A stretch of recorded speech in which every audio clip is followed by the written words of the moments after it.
തെറ്റുകൾക്കെതിരെ പ്രതിഷേധ സ്വരമുയർത്തുന്ന മൈഥിലി സിനിമയിൽ പലപ്പോഴും തന്റെ നാവിനെ നിയന്ത്രിക്കാൻ ശ്രമിച്ചിരുന്നു. ഉം. ആണോ? ഉം. എപ്പോഴും എല്ലാത്തിനും എഗെയിൻസ്റ്റ് തനിക്ക് ഇഷ്ടമല്ലാത്ത കാര്യങ്ങൾ എപ്പോഴും പറയാൻ അവിടെ സ്മാർട്ടായിട്ട് ആരെയും. ഞാൻ 2011-12 കാലഘട്ടങ്ങളിലൊക്കെ പലതും വിളിച്ചു പറഞ്ഞിട്ടുണ്ട്. ഓക്കെ. അപ്പോഴൊന്നും ആരും മൈൻഡ് ചെയ്തിട്ടില്ല. ആ. ഇപ്പൊ എല്ലാരും ഒക്കെ ഭയങ്കര മറ്റേ ഇതൊക്കെ പറയുന്നുണ്ട്. ഇതൊക്കെ എന്താന്ന് പോലെ ഇപ്പൊ ഞാൻ അതുകൊണ്ടാണ് ഞാൻ സൈലന്റ് ആയിട്ടിരിക്കുന്നത്. Okay, I got you. Okay. അപ്പൊ അന്നിപ്പൊ ഈ പറഞ്ഞ പോലെ തന്നെ പക്ഷെ സിനിമ റിലേറ്റഡ് ആയിട്ടുള്ള കാര്യങ്ങളൊക്കെ ചിലതൊക്കെ പറയാൻ എവിടെയെങ്കിലും മടിച്ചിരുന്നോ? ഇല്ല.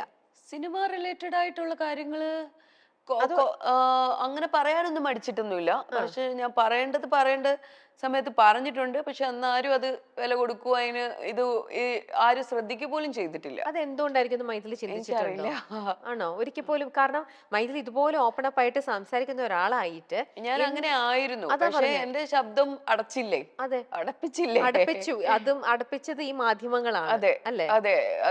അതായത് ഒരാളെ, ഒരു പെൺകുട്ടി, എത്ര വയസ്സുള്ള ഒരു പെൺകുട്ടിയാണ് ഇത്രയും സഫർ ചെയ്യുന്നത്? ഒരു ഫേക്ക് ന്യൂസ് അല്ലെ, ഇത്രയും ഒരാളെ കുറിച്ച് ഇങ്ങനെ വേണ്ടാതിനം പറയുന്നതിനൊക്കെ ഒരു പരിധിയില്ലേ? ഒരു പരിധി കഴിയുമ്പോഴത്തേക്ക് നമ്മള് തളർന്നു പോവും.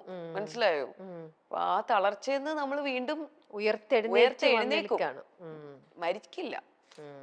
സ്ട്രോങ് ആയിട്ട് നമ്മൾ കുറച്ചും കൂടെ സ്ട്രോങ് ആവുകയുള്ളൂ.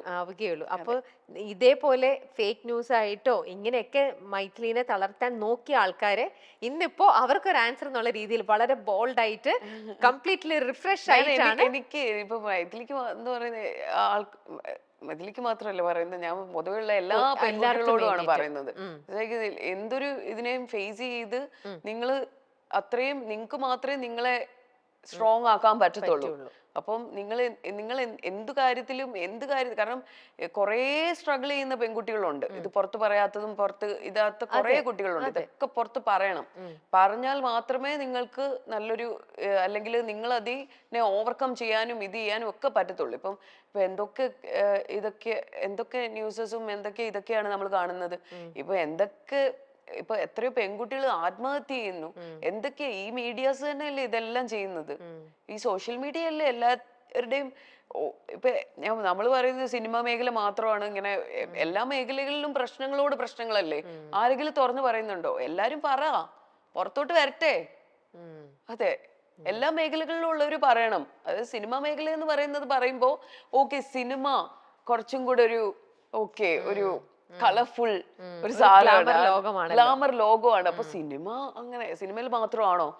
നിങ്ങളോട് തന്നെ ചോദിച്ചു നോക്ക്, സിനിമയിൽ മാത്രമാണോ? മലയാളത്തിൽ മികച്ച തുടക്കം ലഭിച്ച നടിയാണ് മൈഥിലി.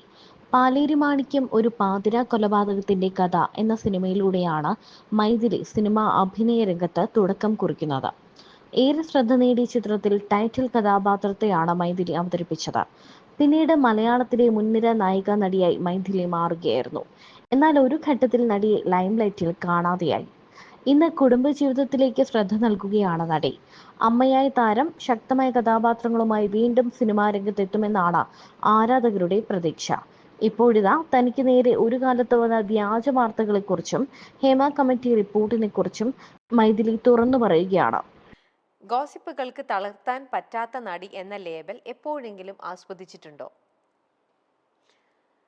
ഞാൻ അതിനോട് ആർഗ്യൂ ചെയ്യുന്നില്ല. I'm enough, I'm done enough. I don't want ഇനിയും അതൊന്നും റിപ്പീറ്റ് ചെയ്യണ്ട. I'm having a good family, I'm having a beautiful sun.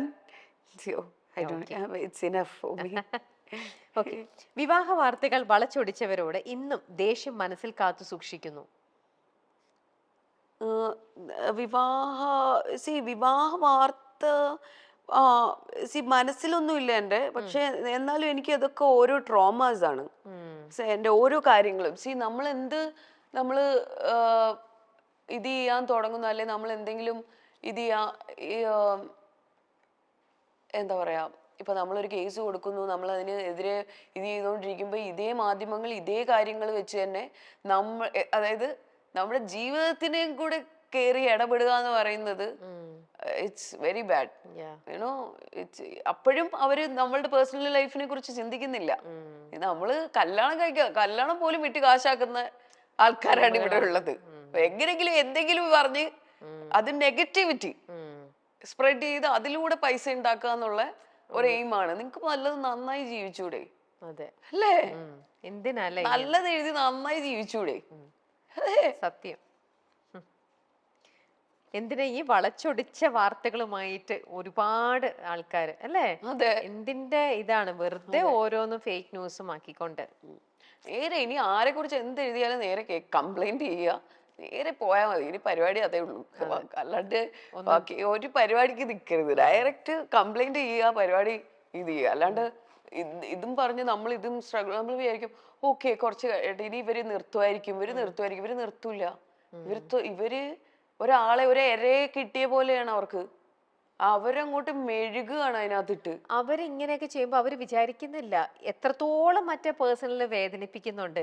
അവര് പോകുന്ന മെന്റൽ ആ ഒരു ട്രോമ ഇതൊന്നും ഒരിക്കലും അവര് ചിന്തിക്കുന്നതേ ഇല്ല. മെന്റലാണ്. ആ അത്തരം വിഭാഗക്കാരെന്ന് പറയുന്നതേ ഒരു മെന്റലാണ്. അപ്പൊ ആ മെന്റൽ ഇതിനകത്തോട്ട് നമ്മൾ ചെന്ന് പെടാതിരിക്കുക. Because it makes us mental. മനസ്സിലാവുന്നുണ്ടോ? ശരിക്കും അതാണ്. അപ്പൊ അതിനകത്തോട്ട് ചെന്ന് പെടാതിരിക്കുക എന്നുള്ളതാണ് നമ്മൾ ശ്രദ്ധിക്കേണ്ടത്. അതെ, അവര് ചെയ്യുന്നതിന്റെ അവർക്ക് കിട്ടിക്കോളും. അതെ, പണ്ടൊക്കെ പിന്നെ ആയിരുന്നു, അല്ലേ? സിനിമയിൽ നിന്ന് മാറ്റി നിർത്തലുകൾ ഉണ്ടായിന്ന് വിശ്വസിക്കുന്നുണ്ടോ? വിശ്വസിക്കുന്നുണ്ട്. ഉണ്ട്. മാറ്റി നിർത്തലുകൾ ഉണ്ടായിട്ടുണ്ടാവാം. കാരണം അതുകൊണ്ടല്ലേ ഈ ചാൻസസ് ഒക്കെ നമുക്ക് അങ്ങോട്ടും ഇങ്ങോട്ടും ഒക്കെ മാറി പോകുന്നത്. പിന്നെ അതൊക്കെ നമുക്ക് ഒരിക്കലും ക്ലെയിം ചെയ്യാൻ പറ്റൂല. ചിലപ്പം ഞാൻ പറഞ്ഞില്ലേ, ഒരു സ്ക്രിപ്റ്റ് ഇപ്പൊ ഞാൻ പറഞ്ഞില്ലേ, ഒന്ന് ഒരു വിഭാഗം ആൾക്കാർക്കോ അവർ ആ പടത്തിൽ വേണ്ട, അവർ ഈ പടത്തിൽ വേണ്ട എന്ന് തീരുമാനിച്ചതാണ് അവരൊരു സർക്കിള്. പിന്നെ ഒരു വിഭാഗം ആൾക്കാരെന്ന് പറയുന്നത് ചിലപ്പം ആ സ്ക്രിപ്റ്റില് നമ്മൾക്ക് ഒരു ക്യാരക്ടർ ഉണ്ടാവില്ല. അത് അവരുടെ കുറ്റമോ നമ്മുടെ കുറ്റമോ അല്ല. അവരെ എഴുതി വരുന്ന സ്ക്രിപ്റ്റിനകത്ത് ആ ക്യാരക്ടർ നമ്മൾ ആപ്റ്റ് ആവൂല. അപ്പൊ അവർക്ക് ഒരിക്കലും നമ്മളെ ഇത് ചെയ്യാൻ പറ്റൂല. അത് അവരെ കുറ്റപ്പെടുത്തിയിട്ടോ നമ്മൾ ഇത് ചെയ്തിട്ടോ കാര്യമില്ല. അപ്പം അങ്ങനത്തെ ഒരു മനഃപൂർവ്വമായിട്ട് നമ്മളെ മാറ്റുന്നതും ഉണ്ടാവും. ചിലപ്പോ ഇതുപോലത്തെ സാഹചര്യങ്ങൾ കാരണം നമുക്ക് അവിടെ നിർത്തുന്നു എന്നൊക്കെ പറയുന്നത് എനിക്ക് ഒരു പിടിയില്ല കേട്ടോ, എനിക്കറിയില്ല. പക്ഷെ നമ്മള് എന്തൊക്കെ ഇപ്പൊ എത്രയോ സ്ത്രീകൾക്ക് വേണ്ടി പ്രവർത്തിക്കുന്നവരും പുരുഷന്മാർക്ക് വേണ്ടി പ്രവർത്തിക്കുന്നവരും എല്ലാരും ഉണ്ട്. എന്നാ ഒരാള് വിചാരിച്ചാൽ നമുക്ക് ഏതെങ്കിലും ഒരു സ്ത്രീക്ക് ഒരു ഇത് പറ്റിക്കഴിഞ്ഞു, എന്തെങ്കിലും ഒരു ബുദ്ധിമുട്ട് ഉണ്ടായി, അവരെ ഒന്ന് കൈ പിടിച്ച് തിരിച്ച് കൊണ്ടുവരാം എന്നാരും ചിന്തിക്കുന്നില്ലല്ലോ. എന്നാരും ചിന്തിക്കുന്നില്ലല്ലോ. ആരും യു ഹെൽപ്പ് ഈച്ച് അതേഴ്സ്. നിങ്ങളെ തന്നെ സംരക്ഷിക്കുവോ? ഇല്ലല്ലോ. നിങ്ങൾ തമ്മില് ഇല്ല, എനിക്ക് തോന്നുന്നില്ല. അല്ലേ? What do you think? അതെ, കറക്റ്റ് ആണ്. എല്ലാരും ഇങ്ങനെ സപ്രസ് ചെയ്യാൻ എല്ലാവർക്കും ഭയങ്കര സന്തോഷാണ്. കൈ പിടിച്ച് അതെ, ഓക്കെ നാളെ നീ വാ, നീ കേറി വാ എന്ന് പറയുന്ന ആരെങ്കിലും ഉണ്ടോ? ഈ സ്ത്രീ സമൂഹത്തിലുണ്ടോ? സ്ത്രീകളിലുണ്ടോ? പുരുഷന്മാരിലുണ്ടോ? അത് നമ്മൾ ഒറ്റയ്ക്ക് വരണം. ഞാൻ പടങ്ങൾ ചെയ്യുന്നുണ്ടായിരുന്നു, പടങ്ങളെല്ലാം ഹിറ്റായിരുന്നു. പക്ഷെ മാധ്യമങ്ങൾ എഴുതുന്നത് വേറെ കാര്യങ്ങളാണ്. പാലേരി മാണിക്യത്തിന് ശേഷം ഞാൻ ചെയ്ത എല്ലാ പടങ്ങളും ഹിറ്റാണ്. ചട്ടമ്പിനാട്, ഈ അടുത്ത കാലത്ത് സോൾട്ട് ആൻഡ് പെപ്പർ, ഷിക്കാർ തുടങ്ങി എല്ലാം ഹിറ്റ് തന്നെയായിരുന്നു. താരങ്ങൾക്കും സ്വകാര്യ ജീവിതമുണ്ട്. എല്ലാവർക്കും തലയിൽ കയറി നിറങ്ങാൻ പറ്റില്ല. ഞാൻ വന്ന കാലഘട്ടത്തിൽ പ്രിന്റ് മീഡിയകൾ ഉൾപ്പെടെ ഫേക്ക് ന്യൂസുകൾ കൊടുത്തു. എന്തൊക്കെ കഥകളാണ്! കഞ്ഞി കുടിക്കാൻ വേണ്ടിയായിരിക്കും. എന്നാൽ പോലും നമ്മളെ വിറ്റ് കാശാക്കുന്നു. ഇങ്ങനെയുള്ള മാധ്യമങ്ങൾക്കെതിരെ 20ഓളം കേസുകൾ താൻ കൊടുത്തിട്ടുണ്ട്. അടുത്തിടെ ഒരു വക്കീൽ വിളിച്ച് കേസിൽ നിന്ന് ഒഴിവാക്കി തരണം എന്ന് പറഞ്ഞു. ഏത് കേസാണെന്ന് പോലും മനസ്സിലായില്ല. ഞങ്ങൾ ഒന്നും ചെയ്തിട്ടില്ല, കട്ട് ആൻഡ് കോപ്പി പേസ്റ്റ് ചെയ്തിട്ടേ ഉള്ളൂ എന്ന് പറഞ്ഞു. കേസ് പിൻവലിക്കില്ല എന്നാണ് താൻ പറഞ്ഞത്. താൻ പ്രതികരിക്കാതെയായപ്പോൾ തന്നെക്കുറിച്ച് എന്തൊക്കെയോ കഥകൾ എഴുതാൻ തുടങ്ങിയെന്നും മൈഥിലി ചൂണ്ടിക്കാട്ടി. മലയാള സിനിമയിലെ മാത്രം പ്രശ്നമല്ല, തെലുങ്കിൽ ഒരു അഭിമുഖത്തിന് താൻ പോയി. 3 സബ്ജക്ട് എന്നോട് പറഞ്ഞു. ഇന്നു മുതൽ നീ എൻ്റെ ഗേൾഫ്രണ്ട് ആണെന്നും പറഞ്ഞു. എൻ്റെ കയ്യിൽ ഒരു റിംഗ് ഉണ്ടായിരുന്നു. ഞാൻ കമ്മിറ്റഡ് ആണെന്ന് പറഞ്ഞു. നിനക്ക് വീടും ജിം ട്രെയിനറെയും തരും, ഇവിടെ താമസിക്കണം, കേരളത്തിലേക്ക് തിരിച്ചു പോകരുതെന്ന് അയാൾ പറഞ്ഞു. എന്നെ വിൽക്കാൻ വച്ചതല്ല, ഞാൻ ആർട്ടാണ് വിൽക്കുന്നതെന്ന് ഞാൻ മറുപടി നൽകി. സിനിമ ചെയ്യാതെ താൻ തിരിച്ചു വന്നു എന്ന് മൈഥിലി പറയുന്നുണ്ട്. എന്തിനാണ് ഇങ്ങനെ ഫേക്ക് ന്യൂസുകൾ കൊടുക്കുന്നത്? നല്ല കാര്യം ചെയ്ത് നന്നായി ജീവിച്ചുകൂടെ എന്നാണ് മൈഥിലി ചോദിക്കുന്നത്. എല്ലാവരും എന്തിനാണ് നമ്മുടെ കല്യാണം പോലും വിറ്റ് കാശാക്കുന്നു, നമ്മളെ വിൽക്കുന്നു? എന്തിനാണ് ഇങ്ങനെ ചെയ്യുന്നത്? ഇവർക്കൊന്നും വേറൊരു പണിയില്ലേ? നിങ്ങൾക്ക് ജോലി ചെയ്ത് ജീവിച്ചുകൂടെ എന്നൊക്കെ മൈഥിലി ശക്തമായി തന്നെ ചോദിക്കുന്നത് വീഡിയോയിൽ കാണാം. ഇന്ത്യയിലെ ഒരു ഫേമസ് അവാർഡ് ഷോയ്ക്ക് അപ്പോൾ ഞാൻ ആ സമയത്ത് പ്രഗ്നൻ്റ് ആണ്. അപ്പം അതിന് മുന്നിലത്തെ ഫസ്റ്റ് ഡേ എന്തോ എവിടെയാ ക്രൗണിലോ എന്തോ അതിൻ്റെ ഒരു ഇതുണ്ട്. അപ്പം അതിന് വരുവാണെന്നുണ്ടെങ്കിൽ ബാക്കി പിറ്റേന്ന് മറ്റേ ഇത് വരിക. അപ്പം ഞാൻ പറഞ്ഞു ഞാൻ എന്തായാലും ക്രൗണിൽ വരാൻ പറ്റൂല, ഞാൻ ഡയറക്റ്റ് അവാർഡിന് വന്നോളാം എന്ന് പറഞ്ഞു. അത് കഴിഞ്ഞിട്ട് പുള്ളി എന്നെ വിളിച്ചില്ല. അപ്പം ഞാൻ ചോദിച്ചു, അപ്പം ഇതൊക്കെ കഴിഞ്ഞിട്ട് പുള്ളി എന്നെ വിളിച്ചു. അപ്പം ഞാൻ ചോദിച്ചു, നിങ്ങൾ എന്തിനാണ് എന്നെ വിളിക്കുന്നത്? അപ്പോൾ പറഞ്ഞു ഇതുപോലെ അത് ഞാൻ പറഞ്ഞു നിങ്ങൾ ഇവിടുന്ന് ഞാൻ കണ്ടു, ഞാൻ ആർട്ടിസ്റ്റിനെയൊക്കെ ഇവിടുന്ന് കണ്ടു, ഇവിടെ രണ്ടു.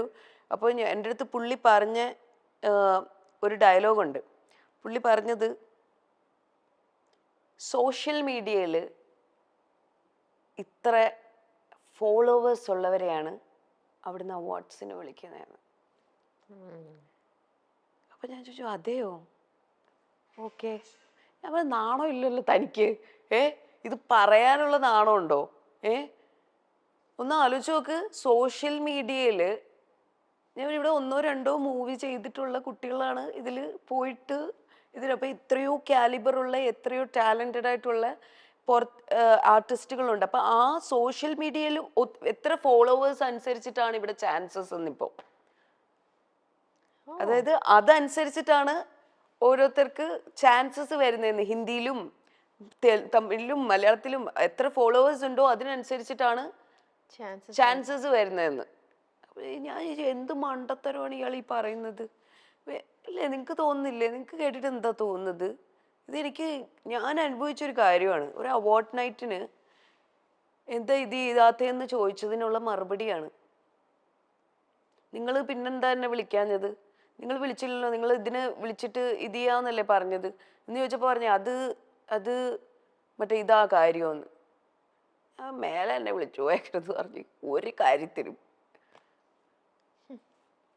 എന്താ അല്ലേ, എത്രയോ ടാലന്റഡ് ആയിട്ടുള്ള ആർട്ടിസ്റ്റുകളുണ്ട്. ഈ സോഷ്യൽ മീഡിയയിലെ ഫോളോവേഴ്സിനെ പൈസ കൊടുത്ത് വാങ്ങിക്കാം. എത്രയോ പേര് പൈസ കൊടുത്ത് വാങ്ങിച്ചിട്ടിട്ടുണ്ട്. ഞാനൊന്നും പൈസ കൊടുത്തല്ല വാങ്ങിച്ചിട്ടുള്ള കേട്ടോ. എനിക്ക് ജെന്യൂൻ ആയിട്ടുള്ള കുറച്ച് ഫോളോവേഴ്സേ ഉള്ളൂ, പക്ഷെ ജെന്യൂൻ ആയിട്ടുള്ള ആൾക്കാരാണ് കേട്ടോ. ഞാൻ ഇത്ര ആക്റ്റീവായിട്ടുള്ള ഒരാളല്ല, പക്ഷെ മനസ്സിലാവുന്നുണ്ടോ? അപ്പൊ അങ്ങനത്തെ ഒരു എക്സ്പീരിയൻസ് ആണ് എനിക്ക് ഇങ്ങനത്തെ ഒരു സാധനത്തിൽ നിന്ന് കിട്ടിയത്.